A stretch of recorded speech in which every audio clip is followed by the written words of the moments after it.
બિસ્મિલ્લાહિર્રહમાનિર્રહીમ. યા અલી મદદ. મારા પૂર્વજોનો ધર્મ ઇસ્લામ. એપિસોડ 4. શિયાઓમાં ઘણા પેટા ફિરકાઓ છે.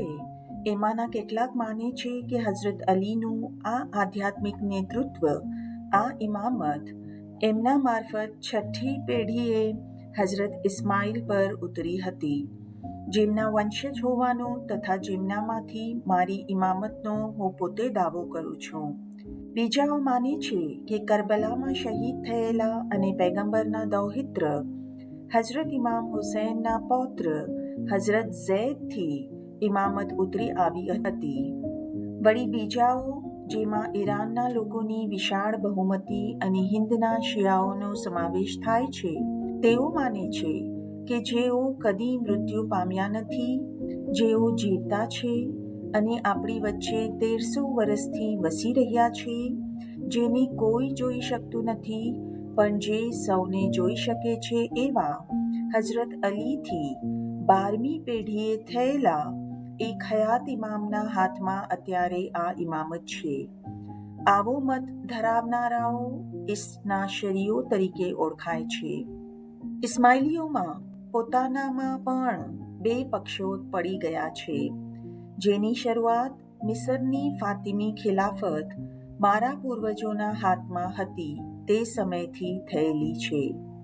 એક પક્ષ મારા પૂર્વજ હઝરત શાહ નિઝારને મિસરના ખલીફ હઝરત મુસ્તનસીરના હકદાર વારસ તરીકે સ્વીકારે છે, જ્યારે બીજો પક્ષ એમના બીજા પુત્ર ખલીફ મુસ્તેઅલીના ઇમામ તરીકે ગણાવે છે. એ પછી ચિત્ર વિચિત્રતા ભર્યા ઓટને ભરતીના દર્શન કરાવતો ઇસ્લામી ઇતિહાસનો પ્રવાહ કેટલીય સદીઓ સુધી વહેતો રહ્યો છે. તેની અંદર જ ઇસ્માઇલીઓની, મારા પૂર્વજોની અને તેમના અનુયાયીઓની કથાનો પ્રવાહ પણ વહેતો રહ્યો છે. કહેવાય છે કે એડવર્ડ ગિબને એક એશિયાઈ વંશાવળીની ગૂંચો ઉકેલવાનું કામ અશક્ય માનીને પડતું મૂક્યું હતું, પરંતુ એ દૂરના ભૂતકાળની સઘળી ભવ્યતા, કરુણતા ને રહસ્યો સાથે વર્તમાન કાળમાં આપણને સાંકળી લેતા એવા યુગો દરમિયાન વણાયેલા એ પ્રસંગોને પાત્રોના જાળાના અભ્યાસમાં અખૂટ આકર્ષણ રહેલું છે. અનેકવાર દમન અને જુલ્મનો ભોગ બન્યા છતાં મારા પૂર્વજોનો ધર્મ કદી નાશ પામ્યો ન હતો. કોઈક વાર ફાતિમી ખલીફોના યુગોમાં થયું હતું તેમ એ ફૂલ્યો ફાલ્યો હતો, કોઈક વાર એ ઓછો સમજાયો હોય એવો અને અસ્પષ્ટ બની ગયો હતો. મિસરની ફાતિમી ખિલાફત સરી ગયા પછી મારા પૂર્વજો પહેલા સીરિયા ને લેબેનોનના ઉચ્ચ પ્રદેશો તરફ ગયા. ત્યાંથી તેમણે ઈરાનના પર્વતો તરફ પૂર્વ દિશામાં પ્રયાણ કર્યું. કાસ્પિયન સમુદ્રની નજીકના દક્ષિણ તરફ આવેલા પ્રાંતોને ઈરાનના બાકીના ભાગથી જુદા પાડતી આલબુર્ઝ પર્વતમાળાના આલમોદ પર્વતના ખરબચડા શિખર પર તેમણે એક મથક આલમોદગઢની સ્થાપના કરી. અહીં પર્વતમાળાના વૃદ્ધ પુરુષની તથા લગભગ 200 વર્ષ સુધી આલમોદના કિલ્લા પર કબજો જાળવી રાખનારા ફિદાયી દળ ઓર્ડર ઓફ ધી અસાસિન્સના વંશ પરંપરાગત મહાસૂત્રધારો ગ્રાન્ડ માસ્ટર્સની અદ્ભુત કથામાં ઇતિહાસ અને દંતકથા એકબીજા સાથે વણાઈ ગયા છે. એ સમયે ઇસ્માઇલી મત સિરિયામાં, ઇરાકમાં, ખુદ અરબસ્તાનમાં અને છેક દૂરના મધ્ય એશિયા સુધી સારી રીતે પેઠે જાણીતો થયો હતો. તે કાળે સમરકંદ અને બુખારા જેવા શહેરો મુસ્લિમ શિક્ષણ અને સંસ્કારના મહાન કેન્દ્રો હતા. એ પછી થોડા સમયે ઈસવીસન 13મી સદીમાં આજે જે સિંકિયાંગ ને ચીની તુર્કસ્તાનને નામે ઓળખાય છે, તે પ્રદેશો સુધી ઇસ્માઇલી મતનો પ્રચાર પહોંચી ગયો હતો. 13મી ને 14મી સદી દરમિયાન એક સમય એવો પણ હતો જ્યારે ઇસ્માઇલી સિદ્ધાંત એ શિયા પંથની મુખ્ય અને સૌથી અસરકારક વિચારસરણી સમાન હતો, પરંતુ પછીથી ઈરાનમાં સફવી વંશનો વિજય થતાં અશનાશરી યાને 12 ઇમામને માનનારા પંથે પોતાનું વર્ચસ્વ જમાવ્યું. ઇસ્માઇલી ધર્મને અનુસરનારા બાકીના અનુયાયીઓ મક્કમ રહ્યા અને હજીએ એશિયા, ઉત્તર આફ્રિકા અને ઈરાનના ઘણા પ્રદેશોમાં તેઓ અસ્તિત્વ ધરાવે છે. ઇસ્માઇલીવાદના ઐતિહાસિક કેન્દ્રો તો આખી ઇસ્લામી આલમમાં વિશાળ પ્રમાણમાં પથરાયેલા છે. દાખલા તરીકે સિરિયાના પહાડી મુલકોમાં જબલે દરૂઝના કિલ્લામાં વસતા દરૂઝીઓ મળી આવે છે. તેઓ ખરેખર ઇસ્માઇલીઓ છે.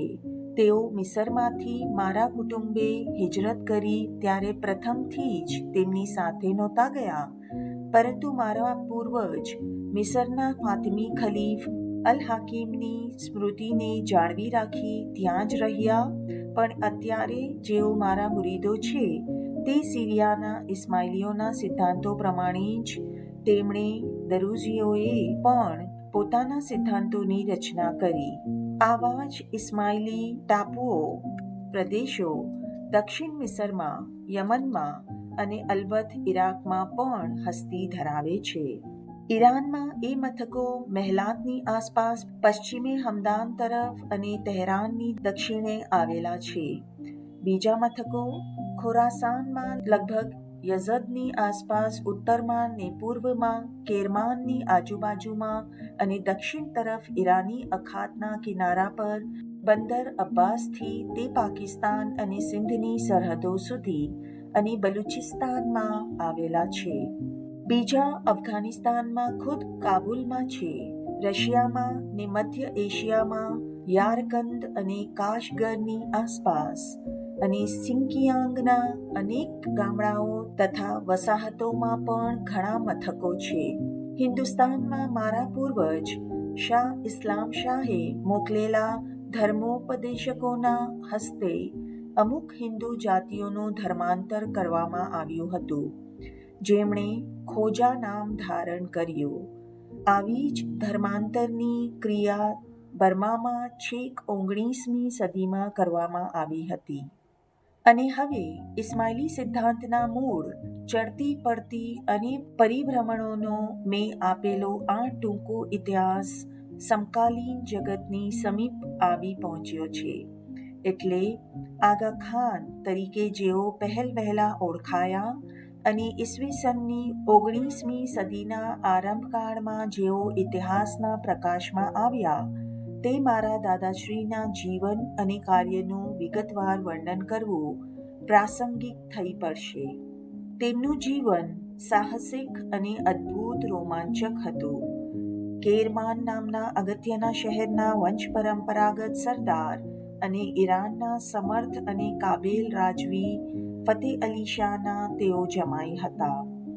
અને ઇસ્માઇલીઓની વંશપરંપરાગત મળેલી ઇમામત ઉપરાંત તેઓ વિશાળ પ્રદેશો ઉપર કબજો ધરાવતા હતા. 1838માં તે વખતના સત્તાધીશ શહેનશાહ મુહમ્મદ શાહ સાથે તેમને ઘર્ષણ થયું, જેના કારણોનું જસ્ટિસ અર્નોલ્ડે નીચે પ્રમાણે બયાન કર્યું છે, જે આ પ્રમાણે છે. મોહમ્મદ શાહના ઉસ્તાદ હાજી મિર્ઝા અહાસી પોતાની શાહી શિષ્યના આખાએ શાસનકાળ દરમિયાન ઈરાનના વડાપ્રધાન તરીકે રહ્યા હતા. પહેલા આગા ખાનની નોકરીમાં રહેલ એવો એક ઘણા નીચા દરજ્જાનો ઈરાની સર્વસત્તાધીશ વડાપ્રધાનનો ખાસ લાડકો અને પ્રીતિપાત્ર બન્યો હતો. આ માણસે પોતાના મુરબ્બી મારફત પોતાના દીકરા સાથે આગા ખાનની એક દીકરી મરહૂમ શહેનશાહની દૌહિત્રીના લગ્ન કરવા માટે માંગણી કરવાની ધૃષ્ટતા કરી. ઈરાની ઇતિહાસકારક કહે છે કે આગા ખાનને આથી ભારે અપમાન લાગ્યું અને વડાપ્રધાનનો ભારે આગ્રહ હોવા છતાં આ માંગણીને તેમણે રોષપૂર્વક ધ્રુતકારી કાઢી. આ પ્રમાણે આગા ખાને ઈરાનના સૌથી સમર્થ પુરુષને પોતાનો જાની દુશ્મન બનાવ્યો. એટલે એમને સંભવિત રીતે એમ લાગ્યું કે શસ્ત્રો ઉઠાવીને પોતાનું બળ સાબિત કરવું એ જ સલામતી માટેનો સારામાં સારો માર્ગ છે. જે માર્ગ લેવો તે છિન્ન ભિન્ન થઈ ગયેલા ઈરાનના મોટા જમીનદારો માટે કાંઈ અસામાન્ય વાત ન હતી. કેરમાનને પોતાનું મુખ્ય મથક બનાવી એમણે 1838થી 1839 દરમિયાન અને 1840ના થોડાક સમય સુધી બદલાતા રહેતા ભાગ્ય વચ્ચે જય પરાજય સુધી યુદ્ધ ચાલુ રાખ્યું હોય એમ જણાય છે. પરંતુ 1840માં સામા પક્ષના વધુ પડતા સંખ્યાબળને કારણે એમને ઉતાવળે નીકળી જવાની ફરજ પડી અને તેઓ થોડાક ઘોડેસવારો સાથે બલુચિસ્તાનના રણમાં થઈને મુશ્કેલીથી સિંધ પહોંચી શક્યા. એ પછીના થોડાક વર્ષોના પરિભ્રમણ દરમિયાન મારા દાદાશ્રી બ્રિટિશોના સંપર્કમાં આવ્યા અને પંજાબમાંથી ઉત્તર અને પશ્ચિમ તરફ બ્રિટિશોને પોતાના સામ્રાજ્ય અને લશ્કરના વિસ્તારની પ્રવૃત્તિમાં એમણે સંગીન મદદ કરી. સિંધમાં એમણે હળવા શાસ્ત્રોથી સજ્જ ઘોડેસવારની ટુકડી ઊભી કરી ને તેનો નિભાવ કર્યો અને 1841થી 1842માં પહેલા અફઘાન યુદ્ધના પાછલા તબક્કામાં કંદહારમાં જનરલ નોટને તેમજ જનરલ નોટ સાથે જોડાઈ જવા સારું સિંધમાંથી આગળ કૂચ કરવા નીકળેલા જનરલ ઇંગ્લેન્ડને તેઓ તથા તેમની ઘોડેસવાર ટુકડી સહાયરૂપ થઈ પડતા હતા. આ સેવાઓ તેમજ સર ચાર્લ્સ નેપિયરે 1843થી 1844માં સિંધ ઉપર વિજય મેળવ્યો તેમાં એમણે આપેલી સેવાઓના બદલામાં મારા દાદાશ્રીને બ્રિટિશ સરકાર તરફથી પેન્શન મળ્યું હતું. 1845માં મારા દાદાશ્રી મુંબઈ પહોંચ્યા. ત્યાં જસ્ટિસ આર્નોલ્ડે જણાવ્યું છે તેમ આ શહેરની અને આસપાસની સમગ્ર ખોજા કોમે એમનો ભક્તિભાવપૂર્વક હાર્દિક સત્કાર કર્યો. જ્યાંથી ઈરાનમાં તરત પહોંચી શકાય એવા મુંબઈ જેવા બંદરમાં એમની હાજરી હોવા સામે મોહમ્મદ શાહે બ્રિટિશ સરકાર સમક્ષ વિરોધ દર્શાવ્યો એટલે 1846થી 1-2 વર્ષ સુધી એમને કલકત્તા રાજકીય અટકાયતી તરીકે રહેવું પડ્યું. પણ 1848માં મોહમ્મદ શાહના રાજ શાસનનો અંત આવ્યો અને મારા દાદાશ્રીએ મુંબઈમાં શાંતિપૂર્વક વસવાટ કરીને ત્યાં પોતાનું દરખાનું યાને વડું મથક સ્થાપ્યું. અંગત રીતે એમને માટે આ નિર્ણય શાણપણ ભર્યો અને સરસ હતો એટલું જ નહીં, પણ સમગ્ર ઇસ્માઇલી આલમના કોમી તથા ધાર્મિક જીવન પર એની અદ્ભુત અસર પડી. આથી જે દમન અને ઝનૂની દુશ્મનાવટનો ભારે બોજો એમને ઇસ્માઇલીઓને અત્યાર સુધી સહન કરવો પડ્યો હતો તેમાંથી જાણે તેમને મુક્તિ મળી ગઈ. છેક કાશગર, બુખારા, ઈરાનના સઘળા ભાગો, સિરિયા, યમન, આફ્રિકાના તટ પ્રદેશો અને તે કાળે એની પાછળના ભાગમાં વસેલા ઓછી વસ્તીવાળા પ્રદેશોએ સઘળા સ્થળેથી પ્રતિનિધિ મંડળનો મુંબઈ આવવા લાગ્યા. એ પછી ઇસ્માઇલીઓની જીવન પદ્ધતિમાં કે મારા અનુયાયીઓના ધર્મપાલનની પરિસ્થિતિમાં કંઈ મૂળભૂત કે જબ્બર ફેરફારો થયા નથી. અત્યારે રશિયામાંથી પ્રતિનિધિ મંડળો આવતા નથી. આમ છતાં રશિયામાં તેમજ મધ્ય એશિયામાં ઇસ્માઇલીઓ ઉપર જુલમ ગુજારવામાં આવતો નથી. તેમજ તેઓ પોતાના ધાર્મિક જીવનમાં સંપૂર્ણ સ્વતંત્ર છે. અલબત્ત તેમનાથી ખંડણી મોકલી શકાતી નથી, પણ એ ખંડણી તો માત્ર પ્રતીક જેવી છે અને ઇસ્માઇલીઓના કેટલાક ઝનૂની વિરોધીઓ કહે છે તેવી એક પ્રકારની શોષણ ક્રિયા એ કોઈ કાળે હતી નહીં. સિંકિયાંગ, કાશગર અને યારકંદ સાથે અત્યારે અમારો સંપર્ક રહ્યો નથી, કારણ કે એ સરહદ બંધ કરાઈ છે. બીજા બધા કરતાં ઇસ્માઇલીઓ સામે વધુ દ્રઢતાપૂર્વક બંધ કરાઈ નથી, પણ અમે જાણીએ છીએ કે પોતાનો ધર્મ પાળવાની અમને સ્વતંત્રતા છે અને તેઓ ચુસ્ત ને વફાદારી ઇસ્માઇલીઓ છે અને તેમનામાં ભારે આત્માશ્રદ્ધા તથા એવું ભાન છે કે અમે આખા જગતમાં સૌથી મહત્વની ઇસ્માઇલી જમાત છીએ. ઈરાનમાંથી પ્રતિનિધિ મંડળો અને કમિશનો પંચ આવજા કરે છે. સિરિયામાંથી તેઓ નિયમિત રીતે હિન્દુસ્તાન આવતા હતા, પરંતુ હવે મારા કુટુંબના સભ્યો અવારનવાર સિરિયા જાય છે, અથવા તો મારા સિરિયાવાસી મુરીદો મિસરમાં આવીને સારી મુલાકાત લે છે. થોડા જ સમય પહેલા હું દમાસ્ક ગયો હતો. ત્યાં મારા સંખ્યાબંધ મુરીદો મારા પ્રત્યે આદરભાવ દર્શાવવા આવ્યા હતા. લગભગ એ સર્વે દેશોમાં ઇમામને અપાતા નજરાણાનો મોટો ભાગ શાળાઓ અથવા ઇબાદતગાહો અને વિવિધ ધાર્મિક તથા સામાજિક સંસ્થાઓના વહીવટ પાછળ ખર્ચવામાં આવે છે. ત્યાં સ્થાનિક જવાબદારી બહુ મોટા પ્રમાણમાં પ્રવર્તે છે. દાખલા તરીકે લગ્ન અને તલાકની બાબતો સંપૂર્ણ રીતે ઇમામના સ્થાનિક પ્રતિનિધિ હસ્તક રહે છે. કેટલીક વાર ઇસ્માઇલીઓની સમૃદ્ધ જમાતો પોતાનાથી ઓછી સમૃદ્ધ જમાતોને આ પ્રકારની સંસ્થાઓને લગતી બાબતોમાં સહાય કરે છે. હું સામાન્ય આદેશો અને હુકમો કાઢું છું, પણ દરેક સ્થાનિક જમાતનું રોજબરોજનું ખરેખરું વહીવટી કાર્ય તો ઇમામના પ્રતિનિધિ અને સ્થાનિક વડા મારફત જ થાય છે. દાખલા તરીકે મધ્ય એશિયાભરમાં આવા ઘણા ખરા સ્થાનિક મુખીપદ વંશ પરંપરાગત હોય છે, પરંતુ અમારે ત્યાં કોઈ સર્વસામાન્ય નિયમિત પ્રથા નથી. કોઈક વાર સ્થાનિક વડાનો વારસો એના પુત્રને મળે છે, તો ક્યારેક એના પૌત્રને મળે છે. કોઈક વાર એ ઓળખાય છે વઝીર અથવા કામદાર તરીકે, તો કોઈક વાર એ રઈસ અથવા રાઈ તરીકે ઓળખાય છે. સિરિયામાં ઇમામના પ્રતિનિધિઓ અમીર તરીકે ઓળખાય છે. મધ્ય એશિયાના હુન્ઝા જેવા કેટલાક ભાગોમાં અમીર શબ્દને લોકભાષામાં ટૂંકાવી મીર બનાવવામાં આવ્યો છે. દુનિયાના વિશાળ ભાગમાં કેપટાઉનથી કાશગર સુધી, સિરિયાથી સિંગાપોર સુધી પથરાયેલી ધાર્મિક જમાતનું મુખીપણું અમુક ચુસ્ત પ્રણાલિકા અનુસાર જળવાઈ શકે નહીં. નૈતિક પરિસ્થિતિ, દુનિયાવી સગવડો, રાષ્ટ્રીય મહેચ્છાઓ તથા દૃષ્ટિબિંદુ અને અત્યંત ભિન્ન એવી ઐતિહાસિક ભૂમિકા એ બધાનો વિચાર કરીને બૌદ્ધિક દ્રષ્ટિએ આવશ્યક બાંધછોડ કરવાની રહે છે. આ કારણે વહીવટના વિષયમાં ઘણી વિવિધતાઓ અને ઘણી પ્રવાહિતા રહી છે. પૂર્વ આફ્રિકાના બ્રિટિશ ફિરંગી અને ફ્રેન્ચ સંસ્થાનોમાં યુગાન્ડા, પોર્ચુગીઝ ઈસ્ટ આફ્રિકા, ફિરંગી પૂર્વ આફ્રિકા, માડાગાસ્કર, નાતાલ અને કેપ કોલોનીમાં કાઉન્સિલ સમિતિ દ્વારા ચાલતી અતિ વિકસિત અને સુધરેલી વહીવટી પ્રથા છે.